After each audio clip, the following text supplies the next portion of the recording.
We begin tonight with a new look at data centers and now an up-close look at how the controversy surrounding data centers is pulling apart one tight-knit small Siouxland community.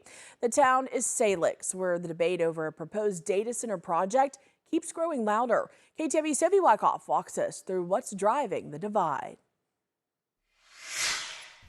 Vandalism, protest, theft. These are all outcomes of the Salix data center project. We are a small community, close-knit community. But now, not so much. No matter which side prevails, this proposed data center has Salix split, I believe the data center will tear the community apart. turning neighbors into opponents. This is a video provided to KTIV from a business security camera. Someone driving into their yard and stealing their pro-data center signs. The business owner declined to comment at the time. KTIV did speak with the mayor of Salix about the divide taking hold in his town. His message to the community: be civil. Please do not trespass and damage personal property of others.